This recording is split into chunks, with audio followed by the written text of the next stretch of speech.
Good evening, everyone.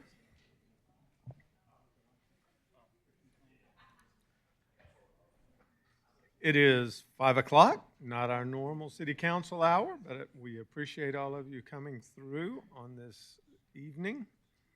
I'll go ahead and call this meeting to order. Note for the record that all members of council are present and accounted for. And as always, we begin our meetings with a Pledge of Allegiance. So if you're willing and able, please stand and join us.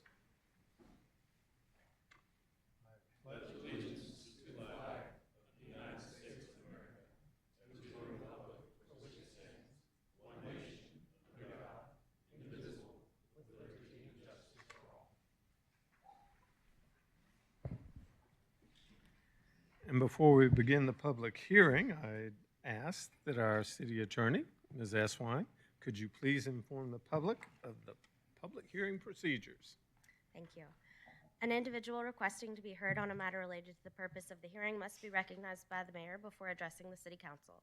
Upon rising to speak, the speaker must identify himself or herself and furnish a home or business address before proceeding with any comments or remarks. The council will allow proponents a total of 10 minutes to speak in support of an application. Opponents will be allowed 10 minutes to speak in opposition. Comments are accepted first from the applicant, followed by persons speaking in favor, and then from those in opposition. Upon conclusion of any opposing comments or presentation, the mayor will allow the applicant to offer rebuttal if any time is remaining in the originally allotted 10 minutes. Thank you very much. So, Mr. Whitman, I believe you've got the first item, and that is Z-25-15/V-25-34, Madewell, Milton Avenue.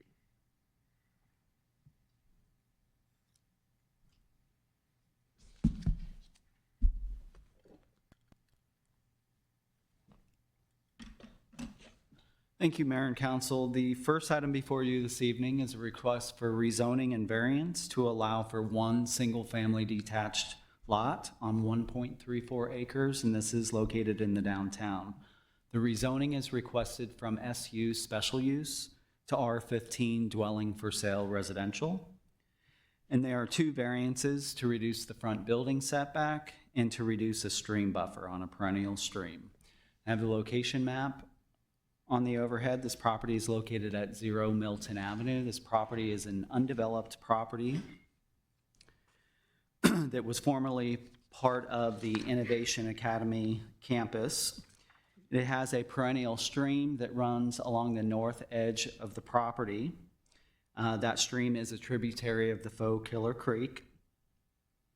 And the stream buffers and impervious setback from that stream cover much of this property. The applicant came across this property, purchased this property from Fulton County Schools. The applicant also owns the adjacent property to the east, which is 249 Milton Avenue. The applicant intends on redeveloping that lot and needed to extend sewer to that property. And so he did purchase this property in order to extend sewer to that property. The comprehensive land use plan designation of this property is actually low-density residential, so it does not require a change to the future land use. It already had that low-density residential future land use, and the proposal is consistent with that.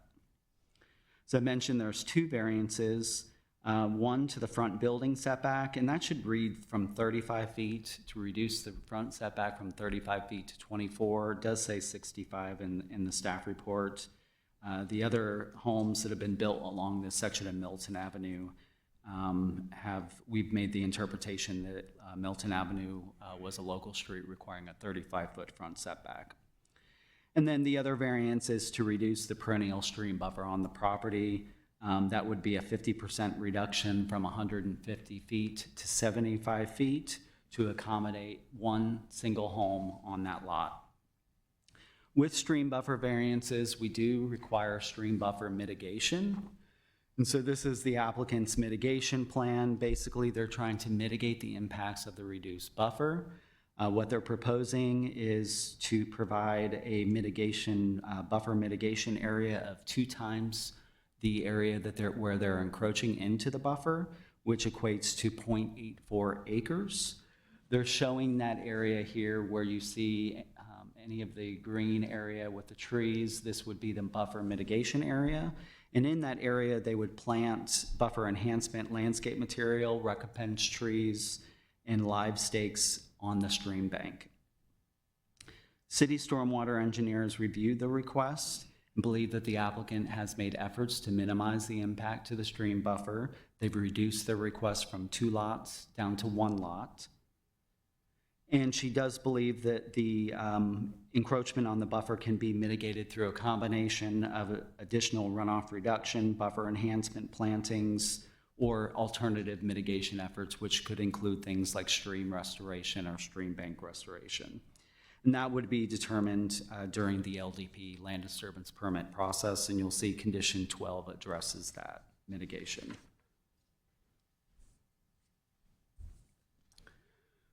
This is the applicant's site plan. The site plan does depict one single family detached home on the 1.34 acre lot. Access is from Milton Avenue. This home has a side-loaded garage, and the maximum impervious that would be allowed on this lot would be 50% of the 1.34 acre lot. The applicant is proposing with this home footprint here, it would be 21%. So they're well below the 50% max impervious that would be permitted. The site plan does address the required streetscape along Milton Avenue and the required landscape strip. There's also a tree of quality located approximately in this location.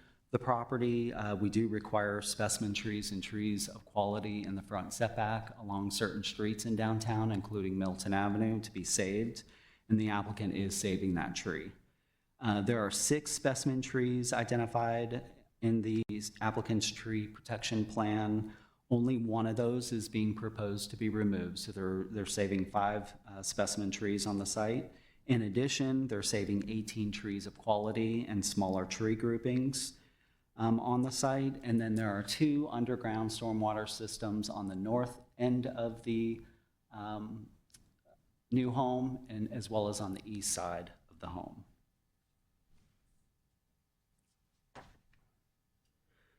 We are in the downtown, so we do have architectural requirements. The applicant proposes Tudor eclectic architectural style.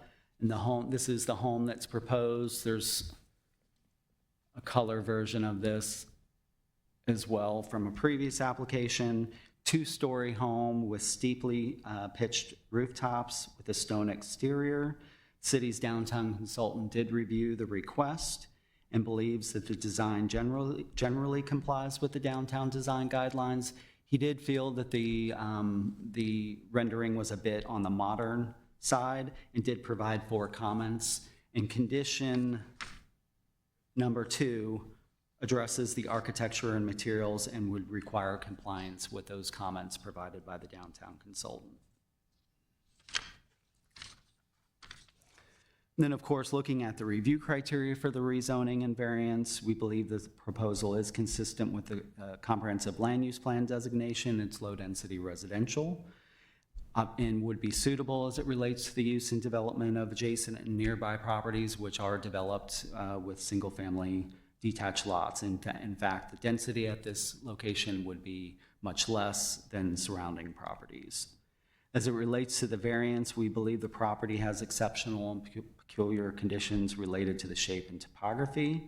The applicant has minimized the impacts to the stream buffer by reducing the request from 2 lots to 1 lot. And the applicant has proposed stream buffer mitigation to offset the impacts. Applicant did provide a citizen participation report indicating that they did not receive any public comments. They also did not receive public comments at the December 10th CZIM meeting. And Planning Commission considered the applicant's request at their January 8th meeting. There was 1 public comment with concerns over downstream flooding. Ultimately, Planning Commission recommended unanimous approval, subject to the staff recommended conditions, and there are 14 conditions in the staff report. And that concludes the presentation. If you have questions, I'm happy to answer those. Do we have any questions for Mr. Woodman? Councilman Hypes? Mr. Woodman, do we have other houses along Milton Avenue within 24 feet of the road? So we did look at the setbacks of the other houses along Milton Avenue. We don't have any that have gone through a variance process. We do have several that have been redeveloped that have as little as a 35-foot setback. So this one would be the closest to the road with the request to reduce from 35 to 24. The 24-foot setback is closer to what you would see with the new homes that have been developed along Marietta Street, west of Roswell Street. The setback measured from what point? 24 feet back from what point? From the front property line, which is typically going to be about a foot behind the backup sidewalk. And so how far will that be from the roadway? So there's a 6-foot planter as well as an 8-foot sidewalk. So you'll have about a foot of curb, then you'll have a 6-foot planter, then an 8-foot sidewalk. So that's about 15, you got 15 feet. And then the front property line should begin right at the back of the sidewalk or about a foot off the back of the sidewalk. So you've got 15 plus the 24. So you're closer to, what is that, 39 feet from the actual travel lane of the road. Okay. Thank you. Any other questions? Councilman Dorito? Thank you, Mayor. Good to see you, Michael. Likewise. Just really one question, and I know this was raised at the Planning Commission meeting regarding the downstream potential flooding, the impacts of the creek. Can you explain to me how the developer, the owner, is going to achieve the condition 14, which says owner agrees to develop a long-term maintenance agreement for the mitigation of the stream buffer? So How that does would get be, achieved? yeah, so that was a condition that was actually added by Planning Commission. It wasn't necessarily in the initial staff recommended conditions when this went to Planning Commission. But it's my understanding that Jill would require that anyways with a buffer mitigation plan, that there would be a maintenance plan with that, and that would be established at the land disturbance permit process. Does that carry, I mean, there'd be obviously an initial owner, does that carry on if it gets resold, or, I mean, or he carries with the property? Yes, yeah, it would be, the agreement would go with the property for as long as the maintenance agreement was established for. And if the property is sold, it would transfer to the new owners of the property. What do we mean in the condition long-term? Is that to be determined, or? I believe that is just a term that Planning Commission used in that condition. I don't know that there was any kind of discussion about the length of time that would be. I could seek some clarification from Jill Bazinet, but it's my understanding that she would require a maintenance agreement with a buffer mitigation plan anyways. So she has some standards that she would follow. Okay. Thank you. Any other questions for Mr. Woodman at this point? Thank you, Mr. Woodman. Would the applicant like to come forward at this time?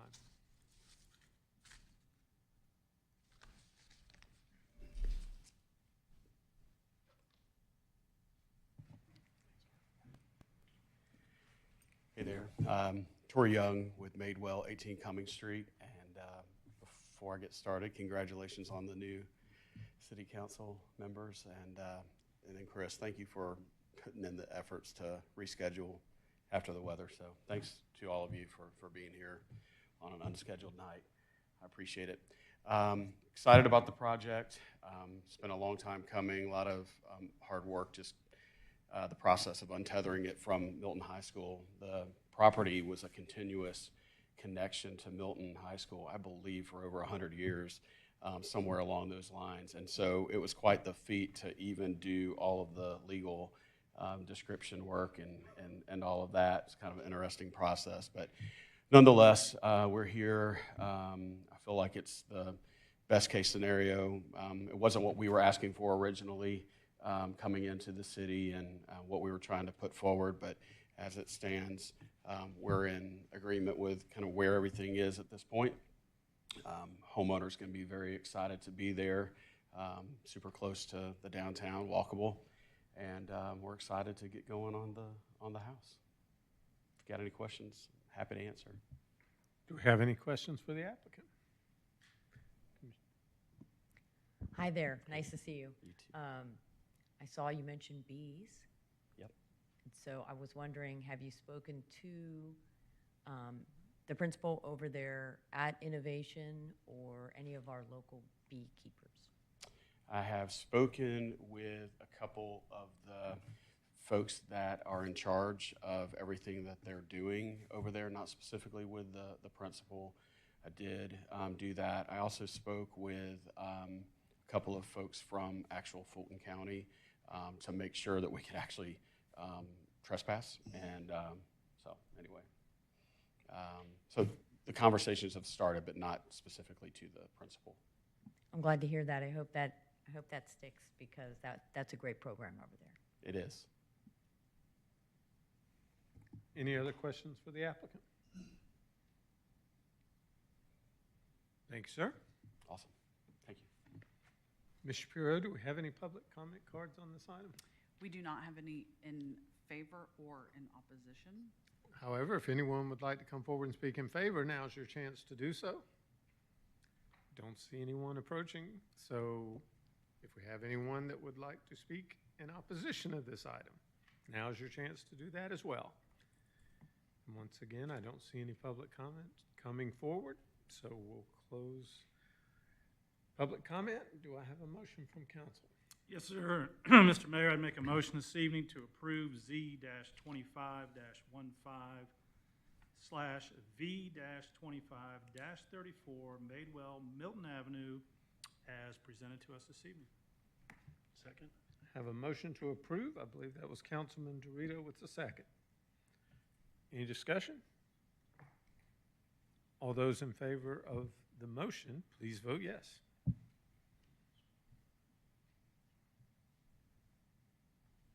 And it passes unanimously. Congratulations, sir. We'll move on to the next item. Next item, public hearing is PH-26803/MP-25-05/CU-25-07/V-26-01. AC Hotel in Vertiport Northwind Summit. I've been informed that y'all might want to explain what a vertiport is to one of our new council members, so I would cover that in detail as much as you're possible to. Can I make a comment first? You may. Per staff's recommendation, we want to break this into two votes. We want to do the vertiport on one vote, and we want to do the increased capacity of the hotel on a second vote. Is that fine? Is that appropriate?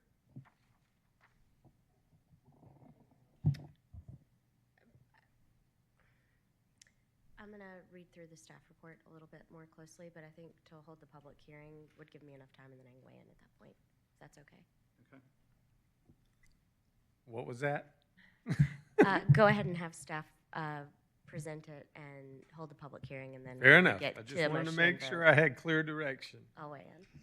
Mr. Woodman, you have the floor again, please.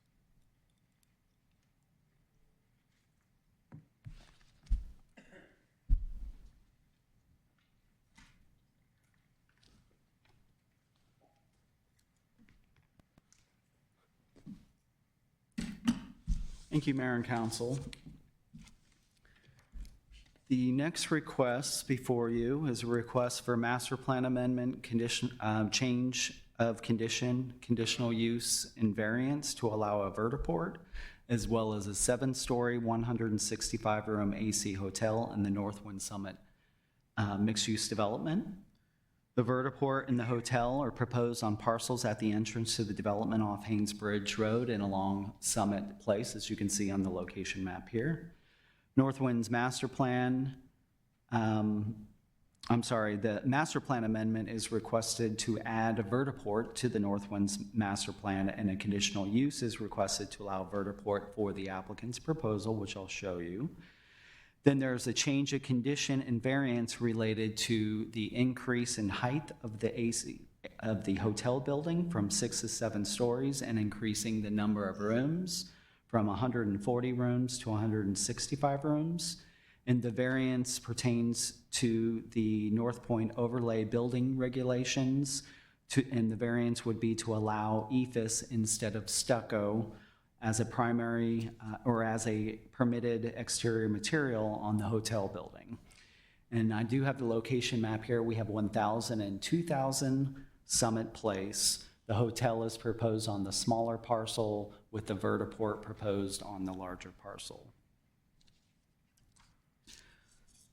The property is zoned MU, mixed use. It's subject to the Northwind Summit Master Plan. This is just under 25-acre mixed-use development that was approved, I believe it was in 2017 initially. The mixed-use development is improved within a 140-unit for-rent building, as well as ground floor retail and restaurant uses. There's a 2-story office building, and there's a for-sale condominium building. In addition to those uses that are existing, there's additional approvals within the mixed-use development of a 140-room hotel, 30,000 square foot retail restaurant uses, and about 1.2 million square feet of office. As it relates to the vertiport request,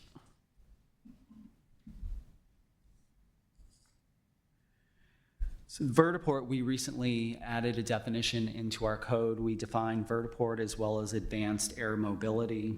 And advanced air mobility refers to the transport of passengers and cargo short to medium range distances using new and emerging aircraft technologies, such as electric vehicle takeoff and landing aircrafts, which are abbreviated as eVTOLs. We also define eVTOL in our code as well. Our code defines vertiport as a station consisting of takeoff and landing facilities and may also include charging, fueling, storage, and maintenance facilities for use by eVTOLs. We also include in our definition that a vertiport shall not be used by helicopters. There is a distinction between the technology. Helicopter is much louder, and the eVTOLs are much quieter. This is the applicant's site plan for the vertiport. So the applicant, there's a 3-story parking deck that sits in front of a 10,000 square foot retail building at the entrance to the development off of Haynesbridge Road, so the southeast corner. The 3-story parking deck sits behind. The top level of the parking deck would include 4 landing pads, as well as just under 11,000 square foot vertiport terminal. And this just gives you a little bit closer view in on the top of that parking deck.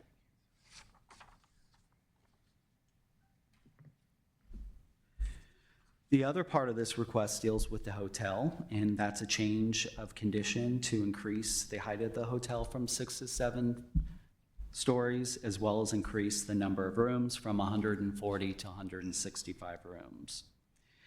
The application indicates that this request is necessary to meet market demand and position the hotel to be economically feasible due to current market conditions. And so I'll show you the hotel site. So again, the smaller of the 2 parcels, the vertiport would be proposed here. The hotel is proposed on the smaller parcel between Haynesbridge Road and the parking deck and the multifamily building. Site plan depicts a 7-story, 165-room hotel. The Alpha Loop runs along the frontage of the hotel on Summit Place. There's a pickup and drop-off area on the east side of the hotel. And there's also a surface parking lot with 26 parking spaces along the north side of the hotel. So 26 is not enough parking for a 165-room hotel. There's an additional 7 parking spaces dedicated to the hotel along this access road between the hotel and the parking deck.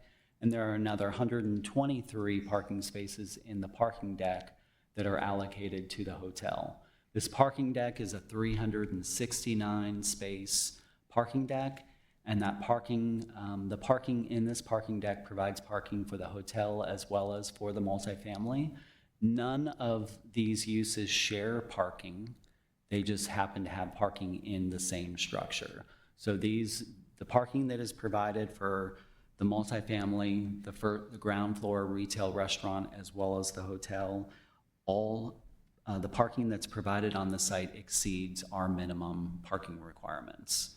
It is important to note that this is part of the North Point overlay, and so we do require a 20% reduction in parking. So you calculate your parking based on our rates in our code, and then you reduce them by 20%. So this does consider the 20% reduction, but it's required. The parking reduction in North Point overlay is required, yeah. So they provide 442 spaces on site, and our code would require 408. So they do exceed the max number of parking required.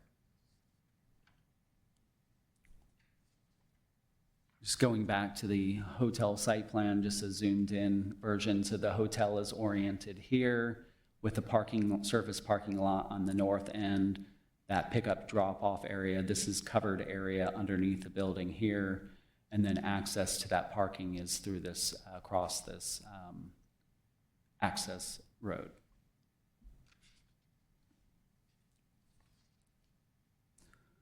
The other part of the request related to the hotel is a request to allow EIFS as a permitted exterior material.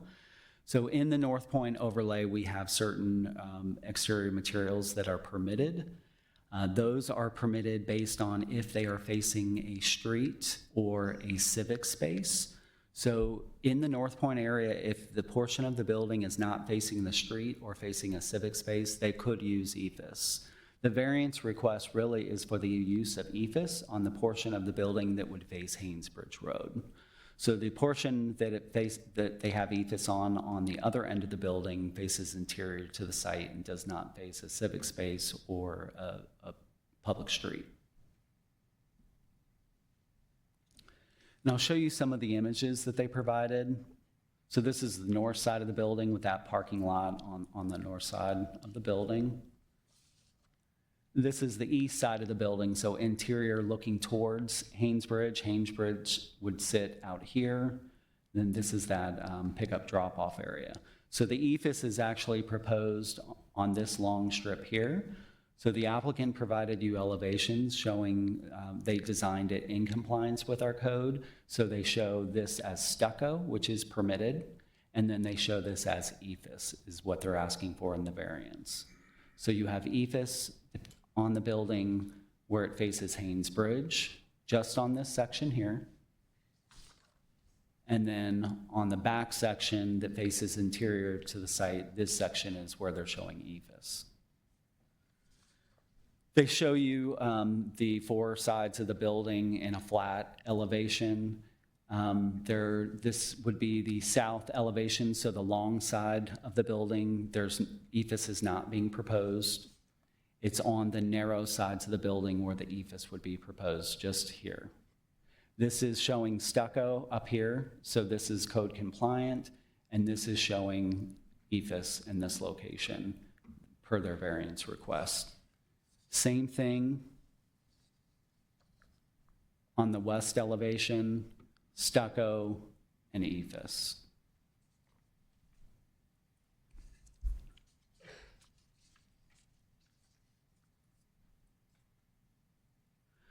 So of course we looked at the review criteria for the master plan amendment, conditional use, change of condition, and variance. The vertiport and AC hotel would be compatible with surrounding properties, which are primarily developed as office buildings, some hotels as well, but office buildings in a mixed-use development. The boutique or full-service hotel was approved with the Northwind Summit mixed-use development, so there was a condition that required a boutique or full-service hotel. That was approved in 2017. We also found that hotel has been an allowable use in Northwind's master plan since the initial master plan that was approved in 1986. So there's actually a total of 600 rooms that were approved in the Northwind's master plan. And there are only 2 hotel buildings that have been built in Northwind's, and the rooms total 176 rooms. So we were supporting this request because it was an additional 25 rooms. It would ensure the brand of the hotel and a 4-star product. And that would be, if approved, the 165 would come out of that total 600 that was approved in the underlying master plan, Northwind's master plan. As it relates to the vertiports, we found that vertiports are located at airports, building rooftops, parking decks, as well as at grades. What the applicant is proposing is certainly in line with what others are doing. The vertiport will serve eVTOLs, not helicopters, but the eVTOLs, which utilize technology that is much quieter than a helicopter. That's part of why we're supporting that request. And we also have some master plans that allow vertiports as well as heliports within those master plans. As it relates to the variance, we believe the application of the ordinance would create an unnecessary hardship related to the variance. The applicant has limited the use of EFIS to the narrow sides of the building. They have provided some information showing that EFIS is a more durable material than stucco, so it will hold up maintenance-wise.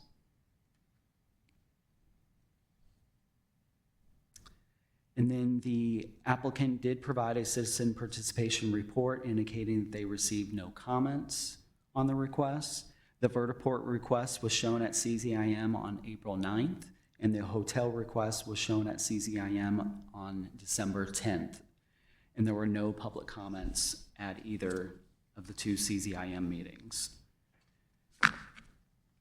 The master plan amendment and conditional use to allow the vertiport was considered by Planning Commission on October 2nd. There were no public comments at that meeting, and Planning Commission recommended unanimous approval subject to the staff recommended condition, of which there were 4 conditions.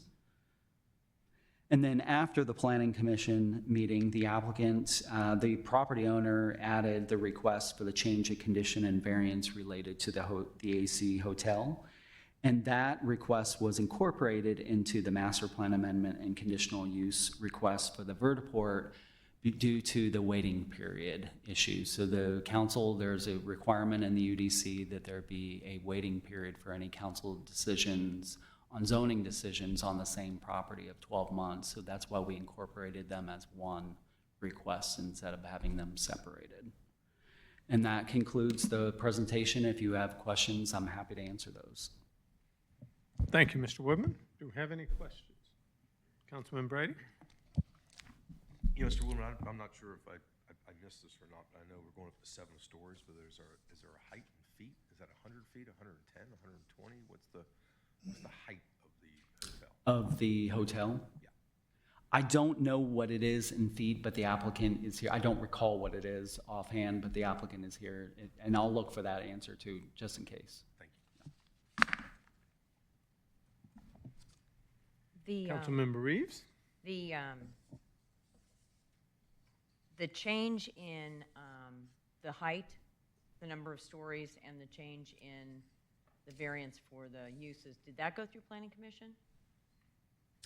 The change of condition and variance did not go to Planning Commission. That type of requests, change of condition, it's council condition that put the conditions on the property, so it's only required to go to council, and the variance as well. If I had received all the applications at the very beginning as one application for both the vertiport and hotel, it would have been treated as one application as it is right now, and both requests would have gone to Planning Commission as well as City Council. Councilman Hypes? Mr. Woodman, what year was this originally approved? 2017, the Northwind Summit mixed-use development was approved. The opportunity to build the hotel has existed since 2017? Correct, and there were opportunities for hotel previous to that as well, yes.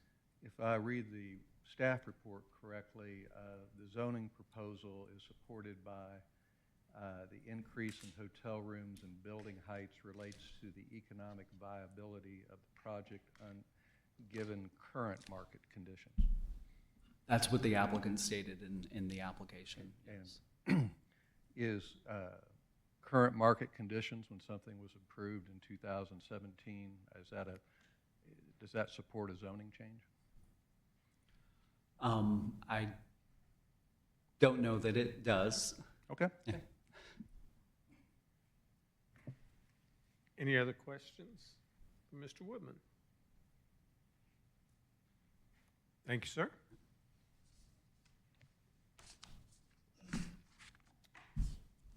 If the applicant would like to come forward, please.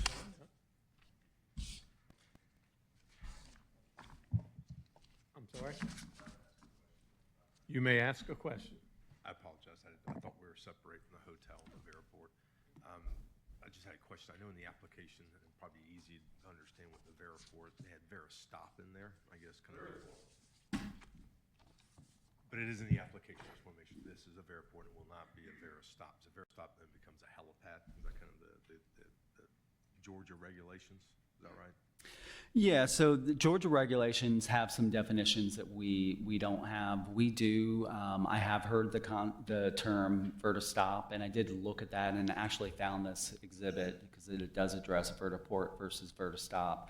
So generally, we don't define vertistop, but based on my research, basically what that is it's just a single landing pad without the charging, fueling, maintenance areas. It's just a landing pad at a location, maybe just a single on a top of a building.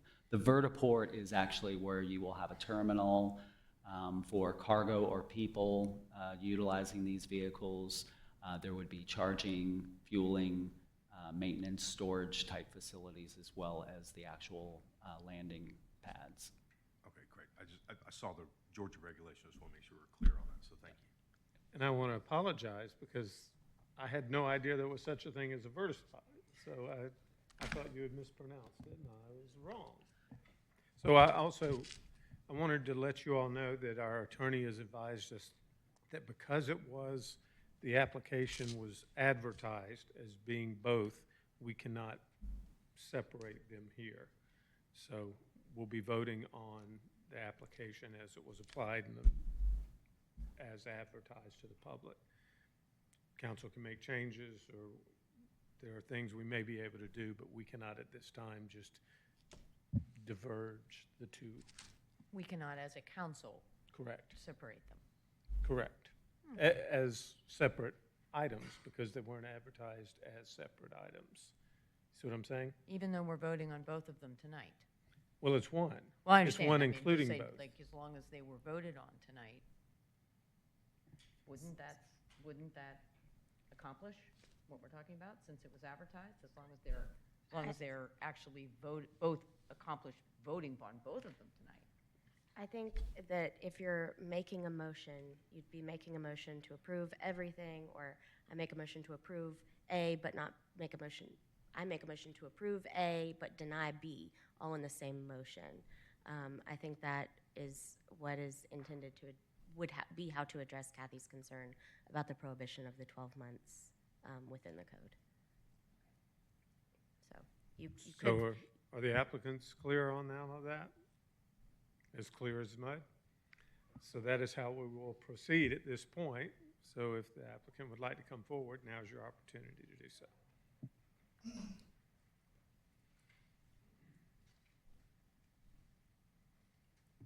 Good evening, Mr. Mayor and council members. You heard my pitch before. My name's Kerry Armstrong. I'm representing Public Land Enterprises, the master applicant for the project and specifically for tonight's purposes, the vertiport. I have been here before to talk to you about the vertiport. I'd be happy to answer questions for the two new council members about what that is. I think Michael covered it very well. I didn't know there was a vertistop word until about 2 months ago either. So this is an industry that is inventing itself as we speak. We are very supportive, obviously, of the vertiport language, as we've discussed before. We're also very supportive of the additional rooms to the hotel. It will make it a more significant project, a more significant investment. We think it will be an even better enhancement to our existing and planned improvements at Northwind Summit. So we're fully in support of what they wish to do. representatives from Carrioth, the developer of the hotel and builder, are with me, and we'll have them speak in a moment. But I wanted to say that we appreciate your attention to this and the mechanics of getting it all in one piece because of timing issues. Thank you for that support. I will shut up and let anybody ask me questions you'd like to about the well, either thing that you'd want to. Otherwise, I'll ask our folks from Carrioth to step up and talk more specifically about the hotel. Mayor Pro Tem, I believe you had a question? Yeah, Mr. Armstrong, just so, and Councilman Brady bringing it up, vertiport's the name, is the verbiage that we've been using up to this point. But after the clarification from Mr. Woodman, are you comfortable with converting this to vertistop? Yeah, that's it. Because a vertiport, as he presented, would include fueling, storage, maintenance, all at the same location, versus a vertispot would be a bus stop. We're more happy with vertiport. Remember, when we're talking about fueling, we're talking about charging. We're not talking about fuels. Understood. Storage basically means if one is parked there overnight, is that storage or is it just parked there? We think, as I've said, this is an industry, an enterprise that's inventing itself as it goes, and there's not widespread agreement on terminology and operations. But we are comfortable with the way this has been presented. And So it's presented as vertistop. do we present it as vertistop, Michael, or as vertiport? Okay. Vertiport. Yeah. It's if you talk to the visionaries about this, whoever claims to be one, someday we imagine there being it's been described as lily pads throughout the region and the state. These will exist. Some of them will be elevated, like we're proposing. Some will be surface. Some will be vertistops. Some will be vertiports. Different levels of facility, not unlike different airports and levels of service that exist now. Our efforts have been around trying to make sure that we are using the best information available from the variety of sources, the state conversation, GDOT, FAA, you name it, and the airlines. We're talking to everybody, and everybody's trying to work together to figure out how this is going to work. What we're simply trying to do is make sure that this site could be one. We think it fits very, very well in what the objectives will be and lends itself well to the operation of a report and would be a terrific asset to the northern part of the metro area, particularly in getting to the Atlanta airport, to the hospital systems south of here. We just think it'd be a great asset, and we think it would also be enhanced by additional capacity in the hotel. Thank you. Any other questions from council on that?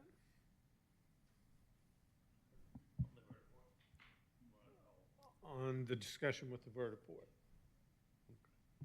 Councilman Brady? This is just curiosity, Yeah. I guess, for us to kind of know more, but I mean, flight patterns and things like this, you kind of designing it just to kind of be going up and down 400, so flying over residential areas, like for safety and those kind of things. I mean, just questions we will get in the community. Sure. What kind of hours of operation, how many fly at once? Is it going to be a bee's nest of activity? You know, all those things you can imagine people don't understand, and really the utility of it. So if you just frame that up for us a little bit so we can. I'll do my best. Case your vision and also just understand the safety. All good questions and all questions we asked as we began to explore this. First of all, in terms of the common question, the first question we asked is, what about the noise? Well, these things are not noisy. I've heard recordings. I don't think they were fudged. I'm told that takeoff and landing, it's roughly the equivalent of a residential vacuum cleaner. They're electric motors. There are 6 propellers rather than 2, smaller propellers. And I'm willing to take the experts at this point at their word on that. In terms of safety, because of the multiple engines and propellers, the fact that there is an airfoil incorporated in the design, unlike a helicopter, they are safer, easier to operate, less expensive to operate as well, of course. The designs that I have seen all incorporate a Cirrus parachute in each vehicle. We're not talking about big vehicles. The biggest I've seen in this category is 6 passengers and a pilot. They are piloted. They're not autonomous, self-driving. And if you're familiar with Cirrus parachutes, there's an aircraft called a Cirrus, and they perfected this system where if something goes wrong, I think Councilman Himes knows all about this. Pull a lever, and the parachute deploys, and it brings it down. Whoops. Don't want to be there when it happens or in it, but I've seen the videos, and I believe it, and talked to people who have been in that situation. So safety is a big part of it. This is not a toy for rich people. The design parameters are for a ride to roughly cost the size, cost about as much as an Uber XL now. So it's not cheap, but if you want to get to the airport in 20 minutes instead of an hour and 20 minutes, there you go. So for landing and takeoff pads, what I'm told is, and again, the operating companies are in formation now, what I'm told is there would seldom be 4 vehicles actually on the rooftop or on the vertiport, never 2 taking off or landing at the same time. And importantly, the FAA has already designated Georgia 400 as an air taxi corridor. And if you notice, 2 sides of this project are over public right-of-way, publicly owned right-of-way, so they would not have to fly over any public land, so the acquisition of the right-of-way is virtually assured. The FAA is obviously in the discussion in a big way, and we're taking our guidance from all the smart people that we can. I hope that was a broad question. I hope I got some of it. It's amazing. It's pretty unique, so thank you so much for framing it up. My pleasure. So any other questions from council about the vertiport portion of this case? Thanks, sir. Thank you. Hoteliers, do your job. Thank you very much. I'm Clint Herring with Carryout Corporation. I'm President and CEO of Carryout, and Gabriel Herring's here with me, and Brian Nettles there. And since Mr. Brady, you asked a question on height, I think Brian's probably already gotten that. Brian, what was the height?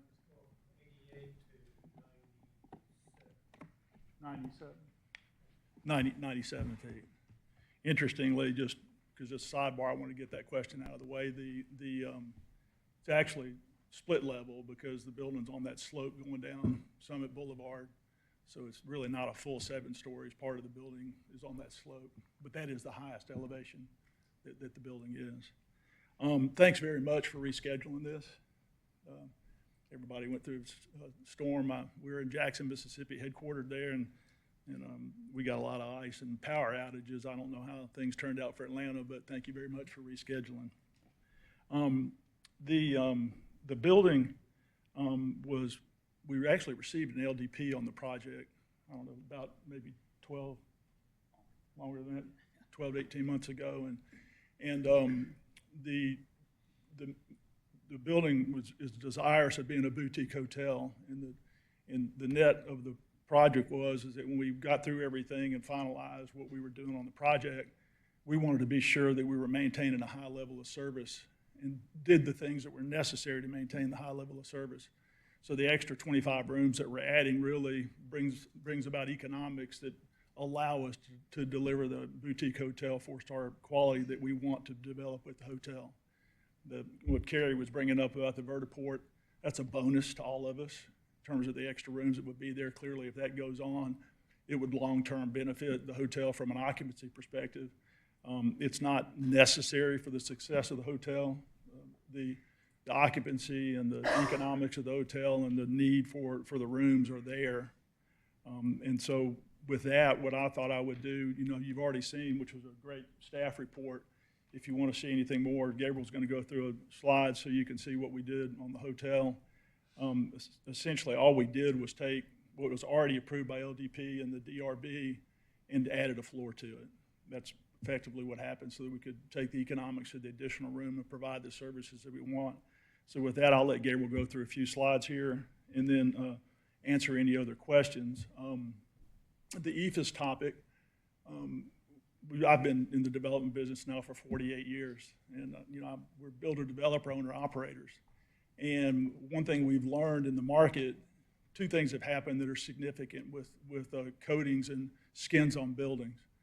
The energy code has come about now, and really it brings about the need for additional insulation on the outside of the skin in order to meet the energy code. And then secondly, with the trades, the way things happen today, stucco has infinite, I mean, it's just unbelievable amount of penetrations on the building. And so we have learned over a long period of time that EIFS is a better option for tall buildings where you have so many penetrations with driving rain going through the skin of the building. And that is individually the sole reason. In fact, I grew up in the South and then out west in Arizona, and I actually, as a kid, mixed stucco and applied stucco and HOD to buildings. Well, in today's world, it's not as good on energy efficiency, and it's very problematic on future penetrations. And so we made the request for a reason that we know long-term it's a better product from a maintenance perspective on water infiltration. We do a lot of master plan mixed-use development. In fact, in many of our developments, we said stucco only. And we ended up changing that, and we're very particular about execution of really good work on all projects that we do. But we just learned over time that those intermittent spots that happen turn into significant problems if you're not careful with it. And so that's the reason we made the decision that we think when you add up the energy code and the fact that water penetration is better with a drainable eaves, it's just a better way to go. And that's the reason we're requesting it. So anyway, with that, I'll let Gabriel go over some slides, and then I'm here to answer any additional questions that you may have about the project. Gabriel? I know the staff has informed y'all very well on the project, and it's been around for a little while, so you probably have a fair understanding of what the AC brand aspires to be. We did print out, and y'all have just a brief printout that was provided by our interior design team. That's really just intended to provide you with a reflection of quality and what we're trying to execute out of the brand. Marriott takes a lot of pride in this brand, and they actually have been a great partner of ours, and we've appreciated working with them. They have high standards, we have high standards, and so it's been a great thing for us. I just want to go through this real quick. I don't want to waste everybody's time with things they may already know. But the question was asked, you know, how is this product different? What is it appealing to? Why do we need it in our city? I think that it's actually a great fit for Alpharetta because of what Alpharetta is today and what it's aspiring to be. Y'all speak to an affluent clientele. You do speak to others as well, but y'all are known for producing good work and a good product, and I think it shows in the economic activity that y'all have been able to generate here. To that point, the AC is considered a 4-star accommodation. It is in the boutique line that Marriott has. It's a very, very desirable product for business travelers. It's located in premium markets, meaning the AC is typically not located in B markets. It's located in A markets. And it's one of Marriott's kind of newest boutique brands. It's expanding dramatically, very quickly, internationally and domestically. I wanted to kind of draw a brief comparison to kind of how we view the AC up against other properties and other hotels that are in the town or in the city of Alpharetta. The current landscape, Hotel Avalon, y'all obviously know that very well. The Hilton Alpharetta, which is kind of a newer property, or I'll consider it newer.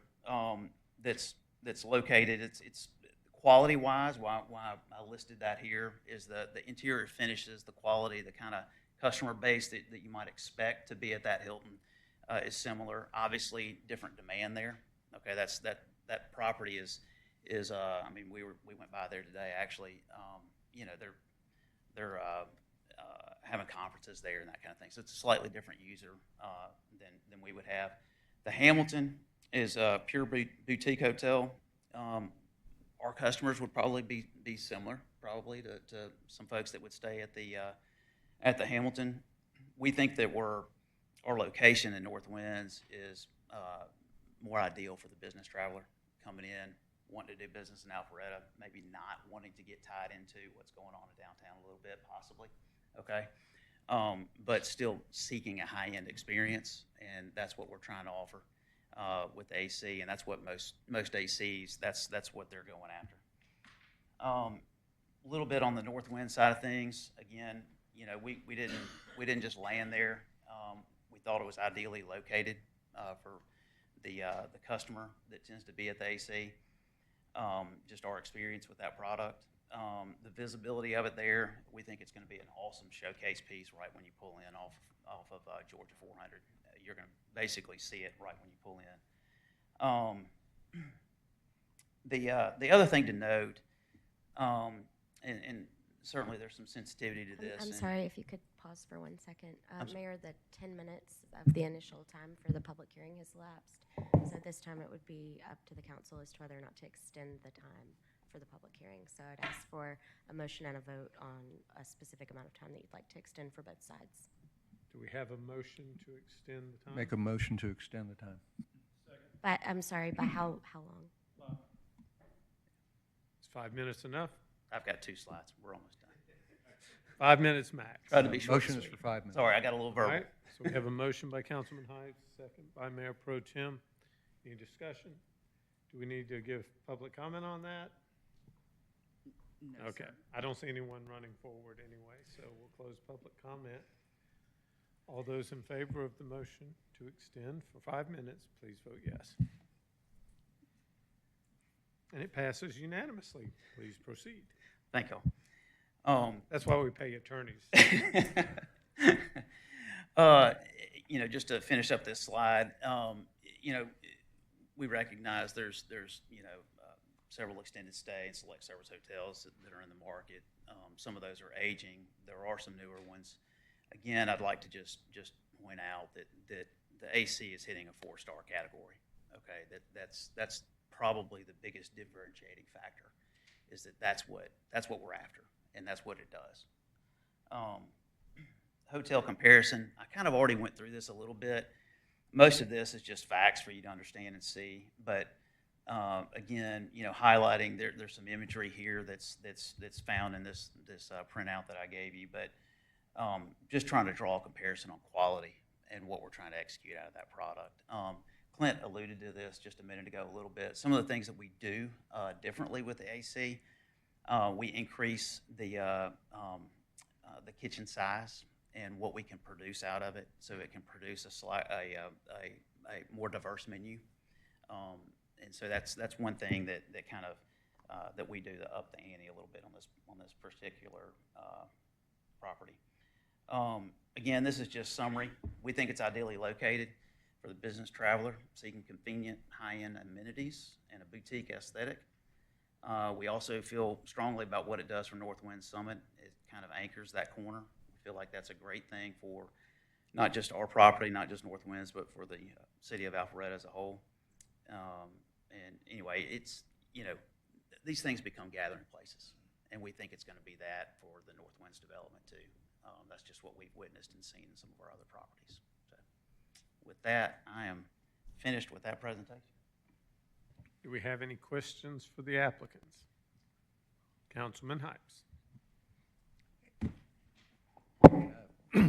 I'll apologize up front. I forgot your name. I apologize. Gabriel, sorry. Yes, sir. What's the conference room capacity for the hotel? Are they meeting rooms? Are they bigger, you know, ballrooms? What's your biggest conference space? Don't quote me on this because it's in my plans and I don't have it in front of me to do that. I think it's 75 is the largest conference room that we have. And those are intended to be crafted to kind of a smaller type meeting, obviously. Okay, you're not going to have big conferences at this facility. It is really catered towards business activity. Okay, most of those business activities are not super big meetings. So you're familiar with Hotel Avalon. So That's correct. You're not hosting weddings inside your. If it was, it would be super small. Okay. I can't let this go without asking. AC is a Marriott brand. Yes, sir. You all consider the Marriott on Windward a 4-star hotel? That was really curious. There, And if you don't, that's fine. yeah, I I hurt reviewed, my feelings. I'm just trying to find out what Yeah. your criteria is. basically searching online to see what everybody was classifying it as. Okay, and certainly the newer property would probably hit that mark, but just based on the age and duration, some of those previously four-star hotels are kind of sliding down the scale. We were presented with a choice between hard coat stucco and ephes. But what wasn't presented as a choice for the exterior of the building were any of the other permitted exteriors that are in our code, such as natural stone, cement-based panels, there's hard coat stucco, manufactured stone, brick. Why is it these are our only two choices to have something that's approved by our code, hard coat stucco, or something that's not approved by our code when there's all these other options as well? On that note, we do. The large portion of the building's brick veneer. I understand that. And so, and then we have some ACM material on the building. When we originally came through with the design that went to LDP and DRB, we had cement stucco because we felt like aesthetically that look was a good look for the hotel. And then when we went through the process and rendered the opinion that I mentioned to you and why we did for ephes, we didn't change globally because essentially we've just taken the building up a floor. We didn't want to relitigate, not that it was litigating territory, but we didn't want to relitigate changing the entire building. We kept with the same theme that we had gone through with DRB from the beginning. And when we did, we just simply came and said, you know, can we use ephes for this section? And I gave you the reasons why we did that. So everybody at the city was very pleased with the design that we came through with in the beginning. We could execute cement stucco. We just honestly, as an owner of the property, and as I mentioned to you, I've been at this for almost 50 years now. If you look at me and say, Clint, what would you do with the building and what would you recommend that we do with the building for the benefit of the city, we would use ephes as opposed to the cement stucco. But it doesn't effectively change the look of the building. It makes it better from an energy code perspective and from a long-term maintenance perspective. And I understand there's a difference in the color and texture and the appearance. My question is, you went for something there's a long list in the code of available products, but you went for something that wasn't in the code, and I was just curious of your thinking. So. Yeah, and we essentially did it to stay with the same look that had already been approved. Depending on the outcome of the vote, if we approve what you've presented, are you still agreeable to be bound by the DRB's, design, whatever they say on the design and the look? Yes. Okay. I know this is deep in the weeds, but the code says there's a maximum of 3 exterior colors, and you're got 4 or 5 exterior colors around the building. So I was just curious if if the DRB comes back and says, no, we want to do what it says here, you all are okay with that? Yes, sir. Interestingly, DRB was very collaborative with this process with us. Mm-hmm. So much of the outcome of the building was a direct result of input from the DRB. And that would include the colors. But we're certainly willing to be compliant with what the DRB, if there was some choice as a result and they want to relook at that, then we'd be perfectly fine with that. And the request for the additional floor and the additional 25 rooms, it's in the packet, in the application. It's driven by economics. And is that because the economics have changed since the original hotel was approved back in 2017? It is driven by economics in that I mentioned to you that effectively, in order to provide the level of service that we want to provide, we know that we need the room count to go up. Okay, let me ask the question differently. Okay. If you built it in 2017 when it was approved and you'd run all your numbers, could you have built it with those construction costs and provided the level of service you wanted to when you got what you asked for? Ultimately, probably not. Back in that particular point in time, because at that time, we hadn't, we had estimated it, but we didn't have final numbers at that time. But what we've learned with the AC since, because we own other ACs, is that the room count is very important to be able to keep the level of service up, because your boutique, part of the deal when we, for example, what Gabriel mentioned, that we enlarged the kitchen, we learned that we want to drive more service through boutique. And so while we may have done it, the economics would not have been what they need to be in order to provide the level of service that we expect out of it as an asset, and that I think the city did. And that's why they have boutique hotel written in what you have for North Winds. Okay, thank you. Any other questions? Councilmember Reeves. I noticed that you said that, that the 4-star hotels that you looked at had an 85% occupancy rate. And I was wondering if this is targeted to the business traveler, aren't there a lot of products that are targeting the business travel or outside that? Like, for example, there's Fairfield Inn on Webb Bridge that just opened, and I mean, I'm just thinking about the number of rooms that we're putting out there, and the addition of rooms if there's that much demand. So I guess it's just a curiosity question. The demand generators look good. And the interesting thing about the AC, because of what it is, Gabriel commented that it's a congregating location. It does an interesting job of how it caters to a business traveler together with leisure traveler at the same time. And so while it is predominantly business traveler, it picks up a good subset of leisure traveler also. A lot of the room issues in the small conference rooms are sort of teaming spaces, and they get used for a lot of different functions. And so we don't believe there's a challenge with room demand for the product.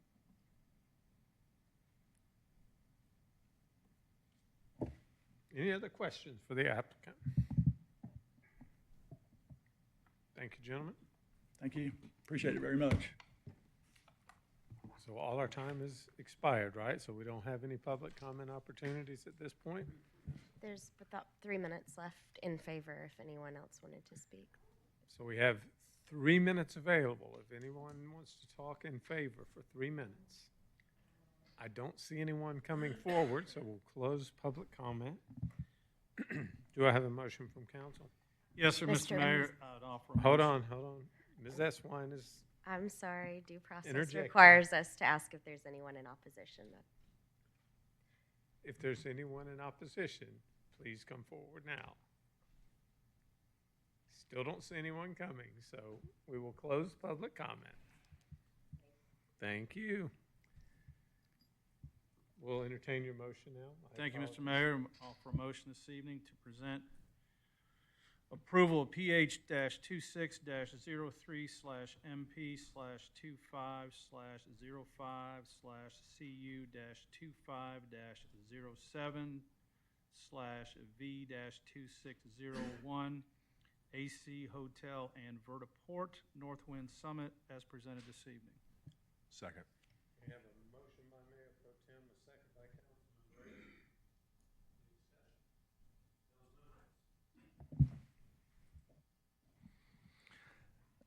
Well, let me say at the outset, I love the fact that we do have and have had since 2017 an AC hotel at Northwind Summit in our city, and I'm glad that we have that, and that's a good thing. It's unfortunate that both of these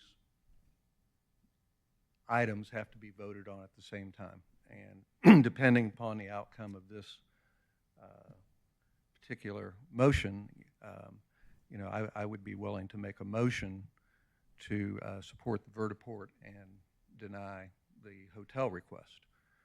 But that's not how it's been presented, so we have to go through this process to see what the outcome of the pending motion is. I just happen to know that our hotel occupancy in the city is, for the last 6 months, at 63%. we have 4,105 hotel rooms in the city of Alpharetta. AC will add 140, or it may add 165 to that total. But every night, we've got to fill, as we sit here tonight, we have to fill 4,105 hotel rooms. And the occupancy rate is 63% since July 1 of 2025. The preceding year, July 1 of 24 to June 30 of 25, it was, for that year, 66% occupancy. And the revenue per available room has yet to recover to pre-COVID levels. And of course, that's the measure all hoteliers are most interested in. So when I see a hotel that doesn't provide distinguishing factors like large conference rooms, et cetera, there runs the risk of being the tendency is to take rooms from existing inventory to the newer inventory, thereby diminishing our existing hotels that we have, decreasing RevPAR, and making it a more difficult hotel environment for those in all of Alpharetta. And I love AC Hotel, I love Northwind Summit, but I'm sitting up here to represent all of Alpharetta. And it would, given those figures, which are the figures for Alpharetta, you know, we are hopeful. We have reason to believe that good things will happen at North Point. If such things happen, we have reason to believe that there would be another hotel, at least one, at North Point. We have reason to believe that there could be as much as 160 additional rooms or more across the freeway from this hotel.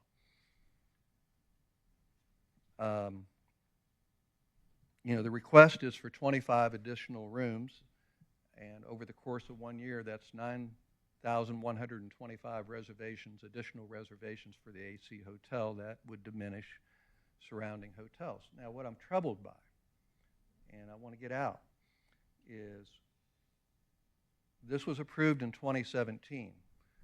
Decisions were made by other hotel investors and by council in some instances to approve hotels, or hotels were built as a matter of right, knowing that there would be 140 rooms at this location. But I was deeply troubled when I asked the question, would it have been viable to build this hotel and provide full service in 2017 when it was approved, that it was not a yes.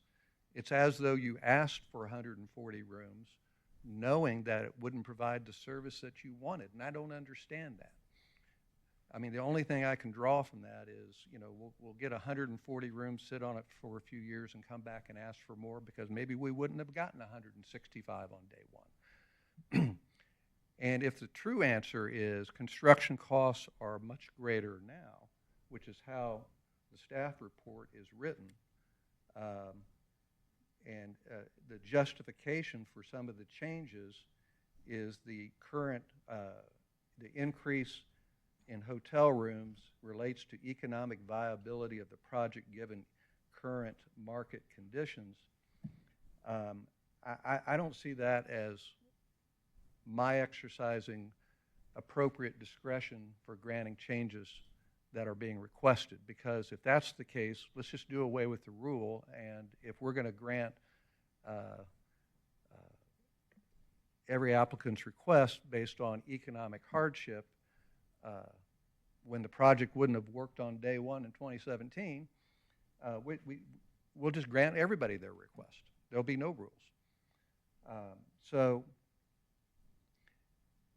I'm comforted by the fact, and I wrote it down, that the additional rooms are, quote, not necessary for the success of the hotel.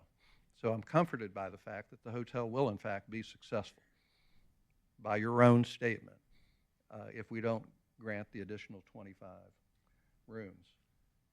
And as for the EFS, I'm looking at the staff report. We have criteria for variances, and the first criteria is the property does not have extraordinary and exceptional conditions. So there is no basis for number 1. Number 3 says the property does not have peculiar conditions which affect its use. So there's no basis for number 3. But then we get to number 2, the application of the ordinance, which is the required materials for this piece of property, creates an unnecessary hardship.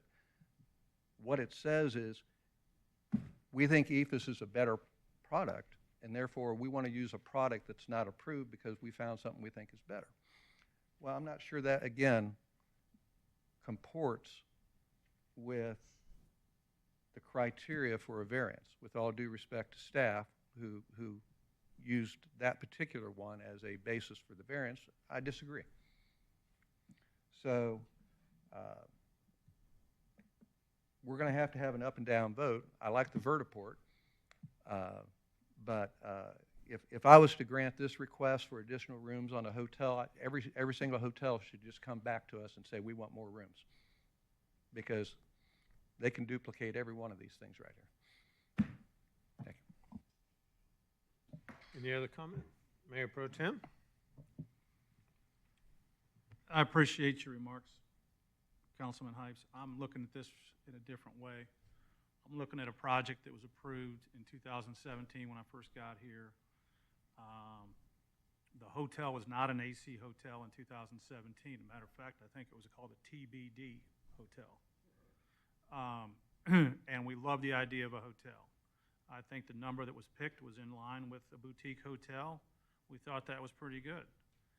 Since then, with staff and discussions and experiences, including the hotel downtown here in the Hamilton, we've discovered that they need more rooms, like a 75-person facility. Even if it's a small wedding, I don't think they get that at the Hamilton. I'm not picking on them. It's just a different, smaller piece.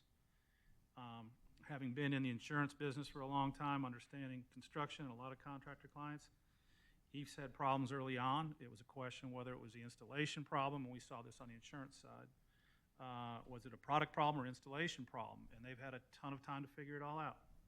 And he's absolutely right. And statistics have showed on the insurance side, we've actually got more problems now with stucco for water damage claims than we do with the EFS because of the drainage system on it. So I'm not caught up in the material side of what the change is. I am looking at something that was approved 9 years ago. Project had to go through COVID. I'm not defending these individuals. I'm just talking about the time frame period, wherever you are in the city when this thing started. I think personally, having met with these guys and staff, this makes it actually a better property. Because without the 25 extra rooms, I get the scale. The kitchens are smaller. We do smaller events. One of the points that I don't think they brought up here was that the second floor, I believe it is, if you look at the renderings, does offer food and beverage to the public. And so what Gabriel was saying was it's going to benefit the community. The people in the apartments can go over there and have actually walking distance to a nice restaurant. They've got walking distance to a collective place for a bar. I'm looking at it as the entire project that's being created on that corner. If anybody's concerned about height, I don't know if my math was right, it's only going up about 11 feet. To add those 25 rooms is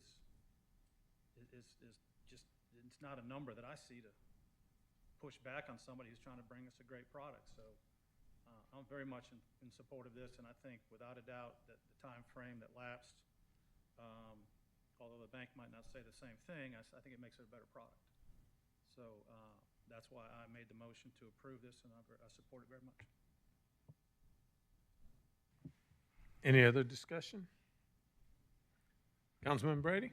Yeah, I'd like to add some comments on there, some resignation. First of all, really appreciate Councilman Hype's kind of comments. I know we're here for all of Alpharetta. First of all, on EFS, it's a superior product. I mean, the stucco has had so many problems. I think we have kind of in our codes to have that hard coat stucco. There's a lot of problems with that. Most of the buildings today have EFS. We built EFS too, and it's at HEMA kind of doing it. It's a superior product, and it kind of has a better design kind of to it. So I totally get that. Going to the extra rooms, I kind of look at that 4-star hotel and look at kind of what we have. And one critical thing that pointed out to me is 85% of the hotels that we have is more of an extended stay style in Alpharetta. There is a quality that we want. There is a business clientele that wants a higher level, and they want to have amenities inside their hotel. like the restaurants, and you like to go downstairs in the bar and have a cocktail. They want to have those things. They want to have the meeting rooms ready to go. That is something that's absolutely desirable within the community. You know, if we look at all of, you know, who wants to stay, we have a lot of hotels where families can stay. You know, and families stay there for a period of time, the regular ones, but this is more of a business kind of application, and it's situated right in the Northwind, so it fits perfectly. Overall, we know this hotel was going to be here because we had it approved since 2017, so it's not a new. We knew this would be an inventory kind of enhancement. I really kind of look at, is it worth kind of adding more rooms to it to have more amenities on a corridor that'll kind of be right there between North Point into a business community, migratory kind of into city center. It's placed perfectly for this. Those are the kind of things I kind of look at from a land planning kind of perspective, and looking at what do we have to offer within the inventory that we currently have in there with the hotels. And that 85% really hit me. So I would like to see more four-star hotels that cater to kind of the folks that have those choices. So that was kind of a little bit of in support of kind of backing it. I love the Veriport idea. I think it's the coolest thing in the world to kind of have technology city of the South that we've dubbed to kind of have this cool kind of thing. But I wanted to understand it more, and I really appreciate the way you framed it up. So that's why I was seconding this motion. So thank you. Councilman Driscoll. Two questions, or one, I guess clarification on one. Michael was talking about there's a certain amount of rooms, hotel rooms that are approved, pre-approved set, like it was like 600-ish or something like that was in there. They're by right. So, but is that a floating number? So if you extend the extra 25 or so rooms here, does that pull away from that number, or are those set already for those out there? Yeah, so the 600 hotel rooms that, thank you, Mayor. The 600 hotel rooms are approved in the Northwinds master plan, so that much larger area of Northwinds. We're looking at just Northwind Summit, which is a small part of the greater Northwinds master plan. So there were 600 hotel rooms approved with the initial master plan that approved Northwinds. That was done in 1986. So any approval of hotels at Northwind Summit will come out of that 600. As of right now, we've only developed 2 hotels in Northwind's master plan, and those rooms total, I think it was 176 total rooms. So we're well below the max 600 that have been approved. The reason why the applicant has to come back to ask for 25 more rooms is when they approved the mixed-use development, the Northwinds mixed-use development, there was a zoning condition that said this needed to be either a boutique or a full-service hotel, and it limited the total number of rooms to what the applicant was requesting at that time, which was 140 rooms. So there is this ability to ask for more rooms. The Northwinds master plan contemplated that. In fact, it says the first 300 rooms are approved for use throughout the master plan, and then you can get an additional 300 hotel rooms, and you exchange that for 800 square feet of office for every one hotel room for the additional 300. So we supported this because the original master plan did support a larger number of hotel rooms. We feel like the applicant's request guaranteed or ensured that product, that brand, as well as the number of stars, the level of the hotel. And so that's why we were supporting that. And you were correct. There's an allowance for a hotel already in this master plan. And so if these were granted, that additional would be deducted from what has already been.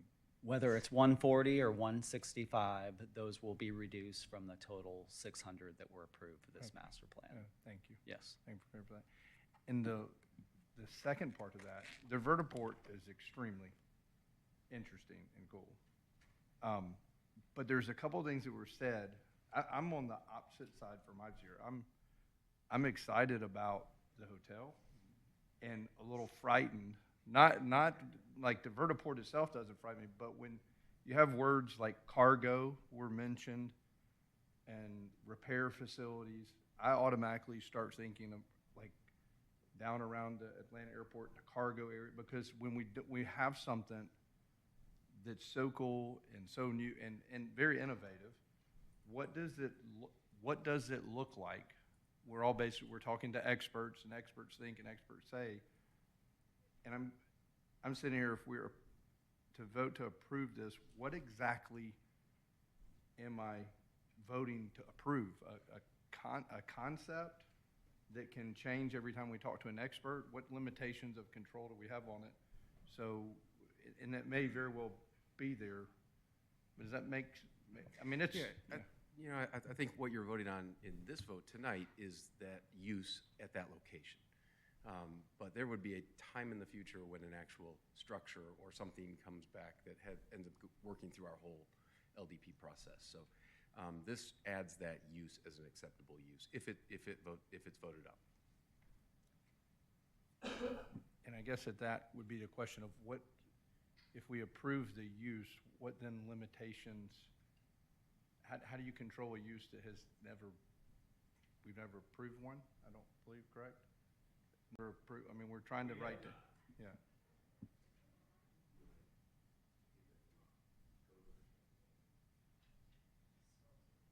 So we recently, actually, it's not even incorporated into our code yet, it's so recent, approved, well, you all approved, I didn't, approved changes to the UDC to add vertiport as a use, to define it, to specifically designate it and put it in various places in the zoning districts where it can be requested. And so adding that definition in clearly delineates what it can be used for. And it, you know, as one safeguard, for instance, the definition for vertiport makes very clear it can't be used for helicopters. But I think Michael would probably be able to speak specifically to the regulations that were added. Other than conditions, though, apart from what's in our code, it would just be our standard permitting procedures, and then, again, the conditions that you would have on the use itself. So if there are particular concerns about how this use would operate, I would recommend adding those as conditions to the approval if you're okay with the use but just want to mitigate it in some way, and that would be the approach to take. It is the first one that y'all have had, and so we don't have as much to draw from, I think is fair to say. I mean, because ideally, I guess this would be approved to add value to that development, not to provide services. So someone could, I mean, cargo, when I heard the word cargo, that's not necessarily, it could get out of hand if it's for, yeah, it's just not, I mean, because we don't, I love the idea of a vertiport being there, but how does it add value so we're not sitting here 10 years from now and AC Hotel is like, there's FedEx is running out of it, UPS is running out of it because it's the only vertiport in the northern part of Georgia that's been approved. So that's my concern. If I could just follow up with, so in that, as you just said that statement, if you like the vertiport there, then you would likely support what's presented tonight, which would allow for the use of that site. You'll have all the opportunity in the world to condition a project if we ever get an application for one, and you could condition it and say no commercial cargo operations, or, you know, there's that would be when we would start to hone in on what the actual use is. Yeah, so those conditions become a part of a real project. This is just a use added. It says it's okay in this zoning district. So Councilman Driscoll brings up a good point. When something's new, we have a tendency to think the best of it. Most of us are like thinking about it and going, Jetsons, you know, something really cool. I'm dating myself here, but you think it's going to be something really cool, and I think he brings up a good point about what does it look like? Not only how does it operate, but what's it look like? What's that terminal look like? What kind of a look and feel does it give to the community overall? But Mr. Lagerblum has said we'll have that opportunity when it comes through. So we're just dealing with just the use. That is absolutely correct. Yeah, when a project comes through, you'll have all the architecture review and all the other, what it looks like. You know, I've seen renderings of these things as these designs have come about and as this concept is talked about, but we won't know exactly what it would look like there until we get a project and then have the ability to put it through our process, which would go through the DRB and all of that. Yep, all of that public process. That sounds good. I don't really have a problem with the EFS. The EFS is, like, as long as it looks good and it passes all of our city and design review board folks, then I think that's not that big a deal. The vertiport sounds cool. I'm gonna think it sounds cool because I'm gonna think it's gonna be one of the cool things. I think the guardrails will probably have to be put around it, you know, as you get closer to it, but maybe we'll know a little bit more and there'll be more vertiports to learn from. Adding the extra floor bothers me, and it makes me question, does that mean it's not gonna be a 4-star hotel if we don't have the 25 rooms? Does that mean, like, is that what that means? What does not having the extra floor mean to us as the city? I'm a little fuzzy on that, and that seems kind of drastic, but it's kind of where I'm sitting on everything. You know, I hope that anybody who would want to put a hotel at that location in Alpharetta would want it to be full service and want it to be a great hotel. So hope that Marriott stays involved with the project because they do generally make good product. Councilman Dorito, do you have any comments on this item? You're the only one that hasn't spoken other than I love the vertiport. I know Mr. Armstrong presented a lot of details in the past when we had to do the definition in the UDC code. I don't know offhand if we have specific definitions around a vertiport use in Alpharetta, or if that could be done in the future to help address some of the questions that came up. I don't have it in front of me, but I think it's a unique opportunity for Alpharetta once again to lead the way in the region here, and to, as Councilman Brady alluded to, you know, we're the technology city of the South, right? So we want to live and breathe that daily and try to stay ahead of technology as best as possible. That in itself, when we built out the fiber optic network in the city, 30 years ago, whenever it was, I mean, that really attracted significant investment in what we're sitting in today. Could never have happened without those decisions being made. So I understand the concerns for the added floor. I think Councilman Hypes outlined some really good concerns. I wasn't here in 2017 when this was initially approved, but the way I look at this and listening to everyone here this evening, the North Point Mall corridor is extremely important to me, and I think the mayor and the council, everyone up here, to redevelop that area. I do think that we're a city that likes to be very progressive, and what I mean by that is very supporting business attraction for additional investment for years to come and keep it a real strong economic region of the state. And with that, you have to have high-class hotels. And so it doesn't bother me that to add an additional floor because I think if I'm the applicant, and I know this really is not something that should be considered in the application, but I'll just be, you know, perfectly honest. If I was the applicant, I'd be looking at enhancing this potential hotel development, knowing that a lot of good things might be coming down the pike in the North Point Mall area that this hotel could support. So, and yes, as Councilman Hypes noted, we hope a hotel is planned for that redevelopment as well. But I think with that development, it's going to require additional Class 4 hotel space to accommodate even that redevelopment, even if a new hotel goes there. And I think you know, some of the maybe small hotels in the future will have to either reinvest or remodel or whatever, but it might cause that to happen as well. So I see that as a positive. The capitalist that I am, I think, you know, let the market drive the decisions of the hoteliers here on how they operate their facilities in the future and to continue competing.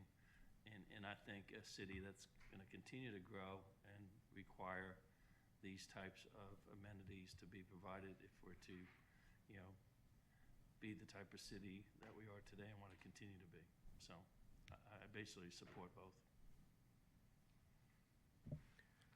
So I do have one question right quick. To make it clear for all of council, the process you were talking about, should there be an application for one of the vertiports, would that be like a permitting?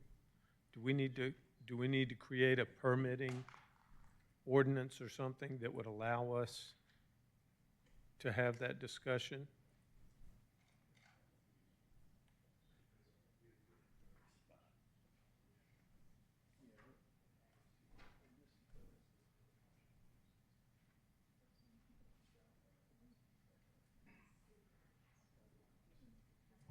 I think that's, yeah, so yes, the answer to, the informed answer to your question is yes. They would go through the traditional design review board process, LDP process to move forward with a project.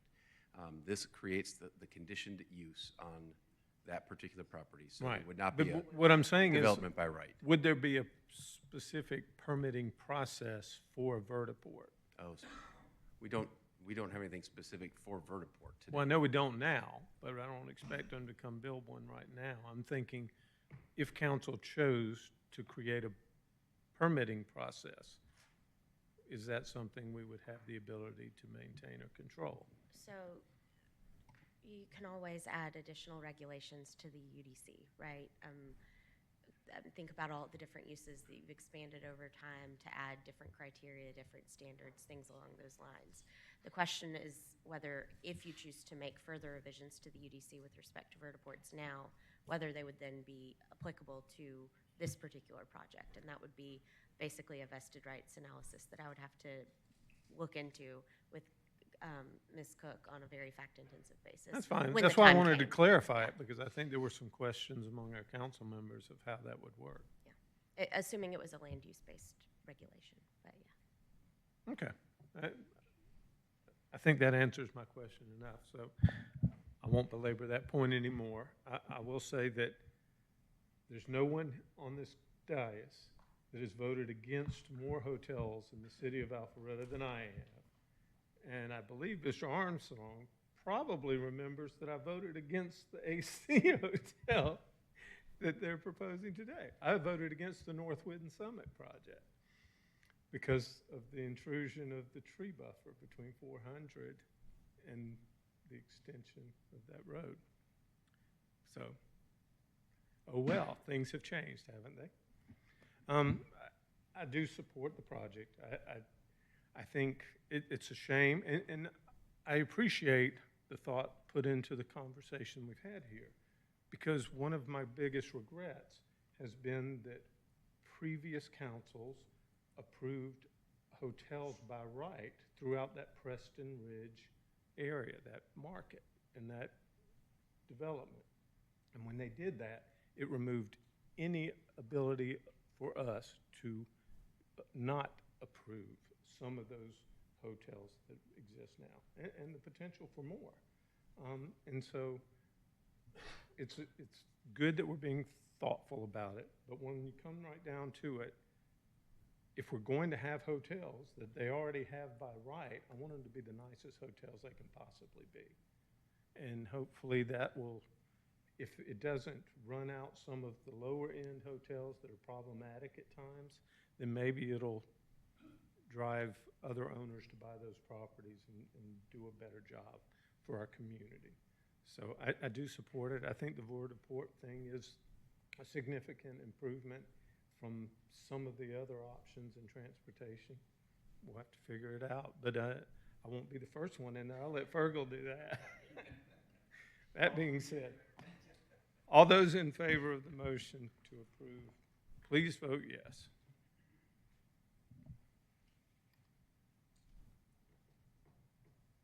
And it does pass 6-1. Congratulations, gentlemen.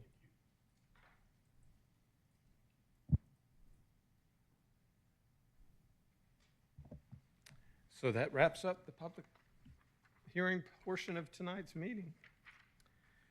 I believe, do we have a public, executive session this evening? We do, Mr. Mayor. One topic, litigation. Okay.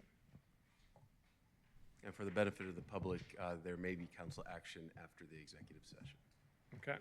And public comment, just in case there is anyone that's been sitting here wanting to exercise their freedom of speech.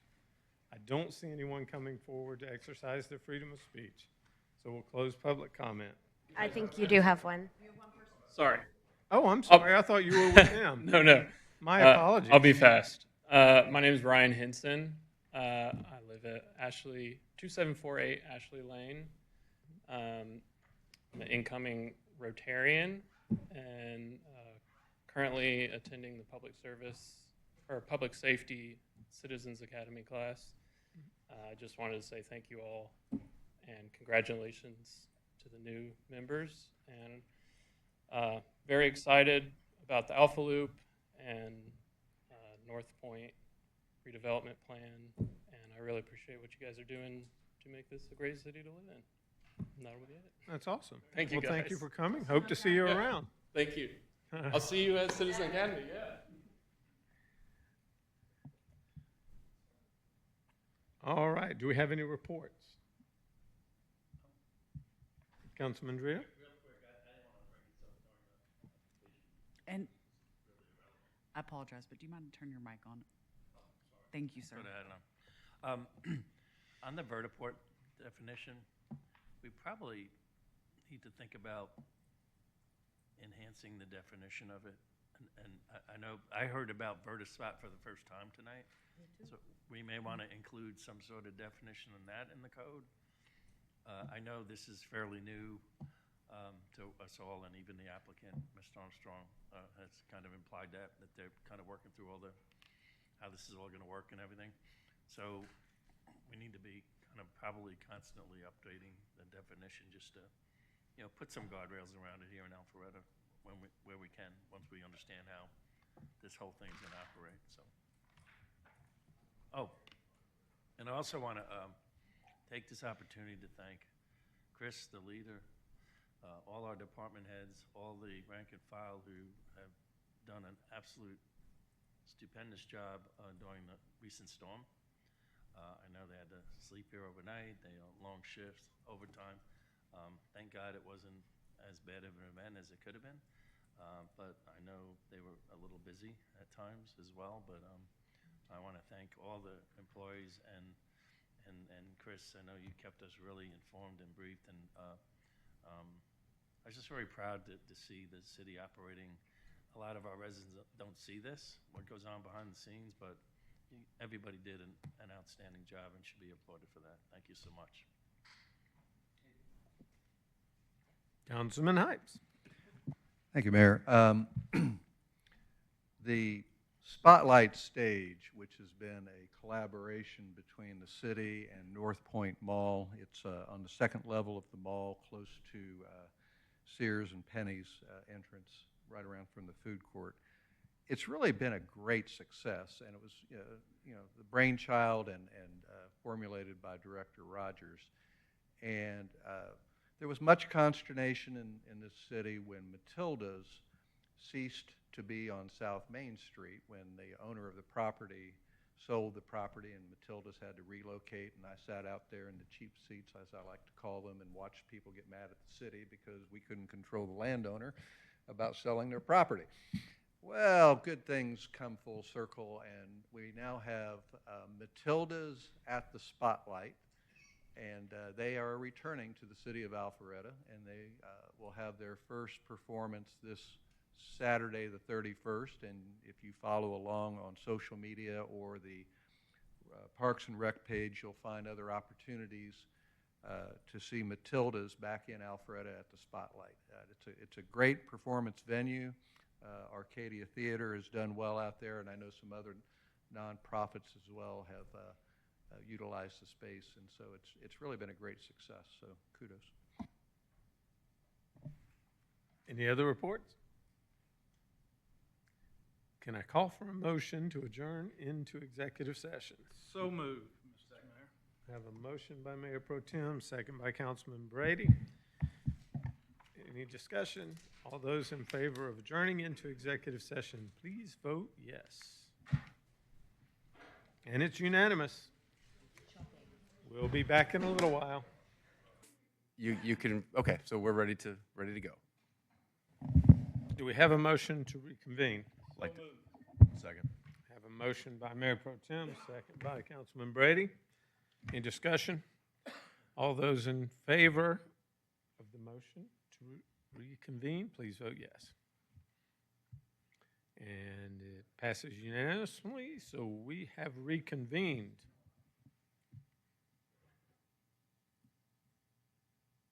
I'd like to make a motion to add an item to the agenda to discuss the settlement agreement and full and final release of claims with Philip Brothers Hospitality Group. Second. We have a motion and a second. Any discussion?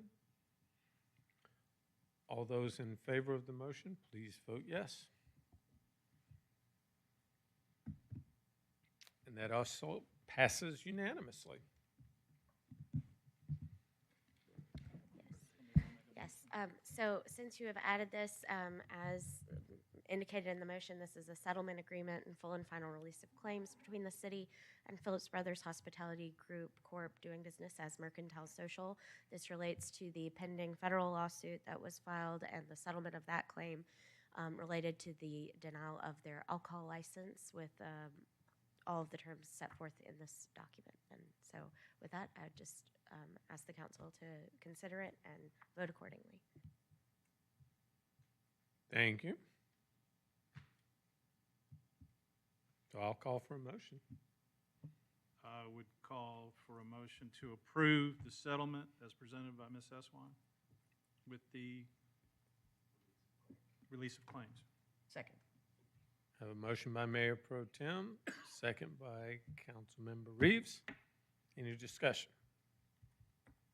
Seeing none? Actually, and I don't think we do have a member of the public here, but before we vote on an item on the agenda, technically our rules require that we call for public comment. Well, thank goodness we have public here. Thank you. We have public comment. It is to proceed. We have a motion and a second. There's no discussion. All those in favor of the motion, vote yes or no.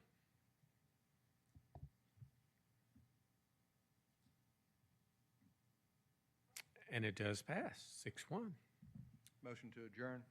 Second. We have a motion by Councilman Hype, second by Mayor Pro Tem.